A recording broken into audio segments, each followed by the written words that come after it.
Assalamualaikum warahmatullahi wabarakatuh. Halo semua, perkenalkan nama saya Rizka Malia Hidayat dengan NIM 1901036116, program studi S1 Akuntansi, jurusan Akuntansi, Fakultas Ekonomi dan Bisnis, Universitas Mula Warman.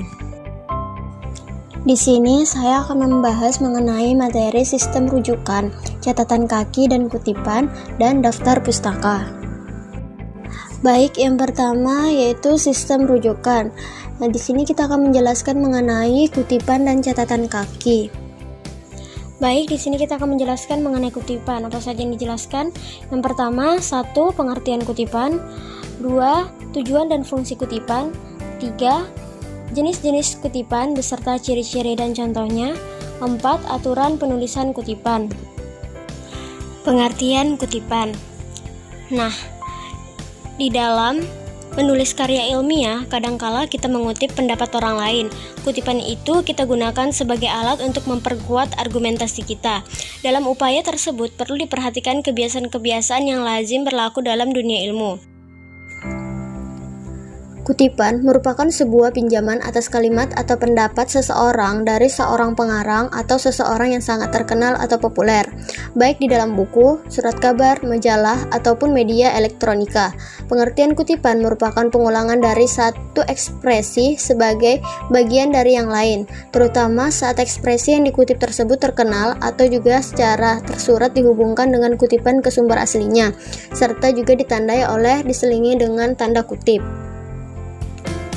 Tujuan dari kutipan yaitu 1. Landasan teori, 2. Sebagai penguat pendapat penulis, 3. Sebagai penjelasan suatu uraian, 4. Bahan bukti untuk menunjukkan pendapat itu. Apa saja sih fungsi kutipan? Yang pertama, menunjukkan kualitas ilmiah yang lebih tinggi, 2. Menunjukkan kecermatan yang lebih akurat, 3. Memudahkan penilaian penggunaan sumber dana, 4. Mencegah pengulangan penulisan data pustaka, 5. Meningkatkan estetika penulisan, 6. Memudahkan peninjauan kembali penggunaan referensi dan memudahkan penyuntingan naskah yang terkait dengan data pustaka, 7. Memudahkan pembedaan data pustaka dan ketergantungan tambahan. Jenis-jenis kutipan. Yang pertama yaitu kutipan langsung dan ada juga kutipan tidak langsung. Kutipan langsung adalah bentuk dari pemakaian kutipan yang dilakukan oleh seorang penulis dengan cara menulis kembali sebuah ide pokok pemikiran orang lain yang sama persis dengan aslinya. Atau bisa juga dikatakan bahwa seorang penulis secara langsung memakai teknik copy paste tanpa adanya sebuah pengubahan dari kalimat aslinya. Sedangkan kutipan tidak langsung adalah sebuah kutipan yang mengutip kembali kalimat tertentu dengan cara mengubah atau bahkan meringkas kalimat dari sumber aslinya, tetapi tidak menghilangkan makna murni dari sumber aslinya. Kutipan langsung dibagi menjadi 2, yaitu 1. Kutipan langsung panjang, 2. Kutipan langsung pendek. Ciri-ciri kutipan langsung dan tidak langsung. Yang pertama, kita akan membahas ciri-ciri kutipan langsung. 1. Tidak boleh ada perubahan terhadap teks asli.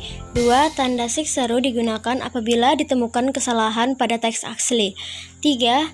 Tanda 3.3 digunakan apabila ada bagian kutipan yang dihilangkan. 4. Menggunakan sumber kutipan yang berlaku dalam bidang selingkung. Contohnya seperti di atas ini, yang merupakan contoh dari kutipan langsung.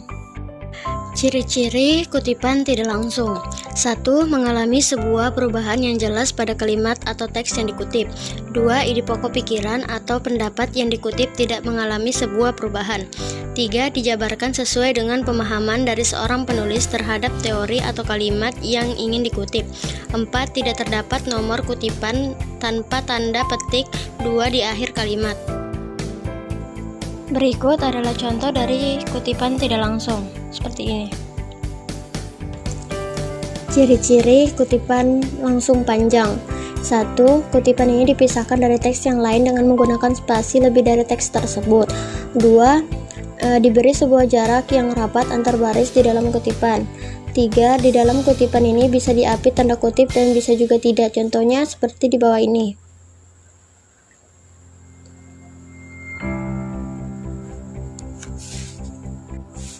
Ciri-ciri kutipan langsung pendek. Yang pertama, kutipan ini diintegrasi langsung dengan teks. 2. Berjarak antar baris sama dengan jarak teks. 3. Kutipan ini diapit dengan tanda kutip. 4. Tidak lebih dari 4 baris. Contohnya seperti di bawah ini. Aturan dalam penulisan kutipan. Apa saja aturannya? Yaitu yang pertama, kutipan ditulis dengan menggunakan 2 tanda petik. Ini jika kutipan itu merupakan kutipan pertama atau dikutip langsung dari penulisnya. Nah, jika kutipan itu diambil dari kutipan, maka kutipan tersebut ditulis dengan menggunakan 1 tanda petik. Yang kedua, jika bagian yang dikutip terdiri atas 3 baris atau kurang, kutipan ditulis dengan menggunakan tanda petik sesuai dengan ketentuan pertama, dan penulisannya digabung ke dalam paragraf yang ditulis oleh pengutip dan ditik dengan jarak 2 spasi. Baik, yang kedua kita akan membahas mengenai catatan kaki atau footnote. Apa saja yang dibahas? 1. Pengertian catatan kaki. 2. Prinsip penulisan catatan kaki. 3. Istilah dalam catatan kaki. Dan 4. Aturan penulisan catatan kaki. Yang pertama kita membahas mengenai pengertian catatan kaki. Catatan kaki adalah keterangan-keterangan atas teks karangan yang ditempatkan pada kaki halaman karangan yang bersangkutan. Catatan ini memberikan informasi singkat sesungguhnya yang terdapat pada tulisan. Dengan catatan kaki, seorang penulis sesungguhnya telah memberikan penghargaan atas karya orang lain. Hubungan antara catatan kaki dengan teks dinyatakan dengan nomor-nomor penunjukan yang sama. Prinsip penulisan dalam catatan kaki. 1. Penggunaan nomor urut penunjukan yang sama, baik dalam teks maupun dalam catatan kaki. Ditulis setengah spasi ke atas. 2. Nomor urut penunjukan berlaku untuk seluruh tulisan, tidak per halaman. 3. Ikuti aturan teknis pembuatan catatan kaki yang berlaku. Selanjutnya yaitu istilah yang digunakan dalam catatan kaki yang dibagi menjadi 3. 1. Ibid. 2. Object. Dan yang ketiga yaitu logjet. Ibid singkatan dari ibidan, artinya sama dengan di atas. Istilah ini digunakan untuk rujukan apa saja yang digunakan berturut-turut tanpa disela oleh sumber lain. Ditulis dengan huruf besar, digarisbawahi, diikuti dengan tanda koma, lalu nomor halaman. Contoh, ibid titik koma halaman 10. Objek singkatan dari opere citato, artinya dalam karya yang telah dikutip. Digunakan untuk catatan kaki dari sumber yang pernah dikutip tetapi sudah disisipi catatan kaki lain dari sumber yang lain. Urutan nama penulis pengarang, objek, nomor halaman. Contoh, Baroro Berit, objek, halaman 170. Logjet singkatan dari loko citato, artinya tempat yang telah diikuti. Seperti di atas tetapi dari halaman yang sama, urutan penulisan nama tempat yang telah dikutip. Seperti di atas tetapi dari halaman yang sama, urutan penulisannya nama pengarang, logjet tanpa nomor halaman. Sekarang kita membahas aturan penulisan catatan kaki. Apa saja aturannya? Yaitu 1. Urutannya, nama pengarang, judul buku, nama penerbit, kota terbit, tahun terbit, dan nomor halaman. 2. Nama pengarang ditulis lengkap, tidak boleh dibalik dan tanpa gelar akademik. Ketiga, judul buku. Masing-masing kata ditulis dengan huruf kapital, dicetak miring di garis bawah, dan dicetak tebal. Keempat, yaitu tanda baca yang digunakan untuk memisahkan unsur-unsur dalam catatan kaki adalah koma. Kelima, harus disediakan ruang atau tempat secukupnya pada kaki halaman tersebut, sehingga margin di bawah tidak boleh lebih dari 3 cm sesudah diketik baris terakhir dari catatan kaki. Keenam, yaitu sesudah baris terakhir dari teks dalam jarak 3 spasi harus dibuat sebuah garis, mulai dari margin kiri sepanjang 15 ketikan dengan huruf pika atau 18 ketikan dengan huruf T. 7. Dalam jarak 2 spasi dari jenis tadi, dalam jarak 5-7 ketikan dari margin kiri nomor penunjukan. Kedelapan, langsung sesudah nomor penunjukan, setengah spasi ke bawah mulai diketik baris pertama dari catatan kaki. 9. Jarak antar baris dalam catatan kaki adalah spasi rapat, sedangkan jarak antar catatan kaki pada halaman yang sama kalau ada adalah 2 spasi. 10. Baris kedua dari tiap catatan kaki selalu dimulai dari margin kiri. Baiklah, materi terakhir yang akan saya bahas kali ini yaitu mengenai daftar pustaka. Apa saja yang akan saya bahas? Mari kita simak video selanjutnya. Saya akan mulai dari pengertian daftar pustaka.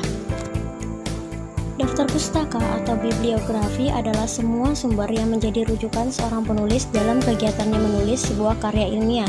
Sumber-sumber tersebut harus dihimpun dalam sebuah daftar yang lazim disebut sebagai daftar pustaka atau bibliografi atau kepustakaan. Nah, daftar pustaka juga memiliki beberapa fungsi, yaitu 1. Membantu pembaca mengetahui ruang lingkup studi penulis. 2. Memberikan petunjuk kepada pembaca yang ingin mengetahui lebih dalam mengenai tulisan yang dibacanya, serta hubungannya dengan tulisan lain yang berkaitan. 3. Membantu pembaca memilih referensi yang sesuai dengan bidang studinya. 4. Sebagai bentuk keterbukaan dan kejujuran penulis mengenai sumber-sumber yang dipergunakan. Unsur-unsur yang harus ada dalam daftar pustaka. 1. Nama penulis.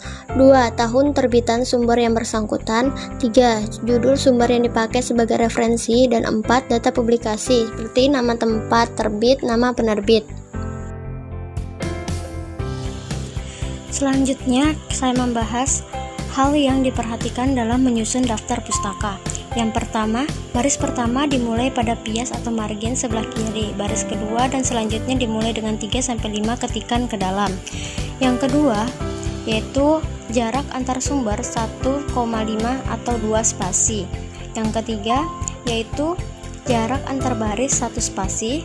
Dan yang terakhir, yaitu diurut berdasarkan abjad huruf pertama nama keluarga penulis, bergantung pada gaya selingkung bidang.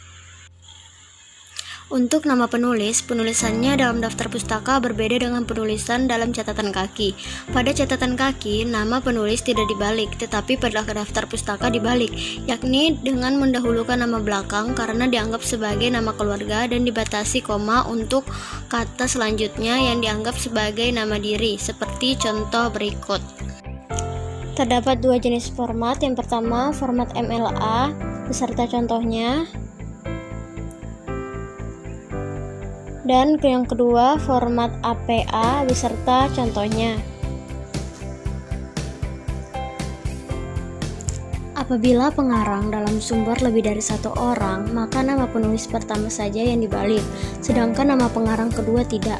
Apabila penulisnya 4 orang atau lebih, maka setelah nama penulis pertama cukup ditulis kata dan DKK yang artinya dan kawan-kawan. Berikut ini adalah contoh-contoh dari penulisan daftar pustaka apabila terdiri dari 2 penulis, 3 penulis, dan 4 penulis. Di dalam daftar pustaka juga terdapat beberapa jenis. Berikut adalah jenis-jenis daftar pustaka. 1. Berdasarkan metode Harvard. 2. Daftar pustaka untuk textbooks. 3. Yaitu daftar pustaka dari buku. 4. Daftar pustaka dari jurnal. 5. Daftar pustaka dari makalah. 6. Daftar pustaka dari internet. 7. Daftar pustaka untuk skripsi. Yang pertama, kita akan membahas mengenai daftar pustaka menggunakan metode Harvard. Nama penulis yang terdiri atas 2 kata ditulis terbalik. Di antara 2 kata tersebut ditambahkan tanda koma. Contohnya seperti di bawah ini. Buku yang ditulis oleh 2 penulis atau lebih, hanya penulis pertama saja yang penulisan namanya dibalik, sedangkan penulis selanjutnya tidak. Contohnya seperti di bawah ini. Tahun terbit buku ditulis sesudah nama penulis, di antara nama penulis dan tahun terbit ditambah dengan tanda titik. Contohnya seperti di bawah ini. Judul buku ditulis setelah tahun terbit, di antara tahun terbit dan judul buku ditambahkan pula tanda titik terlebih dahulu. Contohnya yaitu seperti di bawah ini.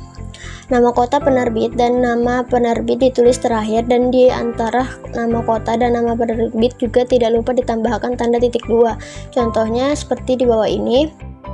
Dan yang terakhir, jika buku telah diterbitkan dalam beberapa edisi, maka keterangan edisi tersebut ditambahkan sebelum nama kota atau setelah judul buku.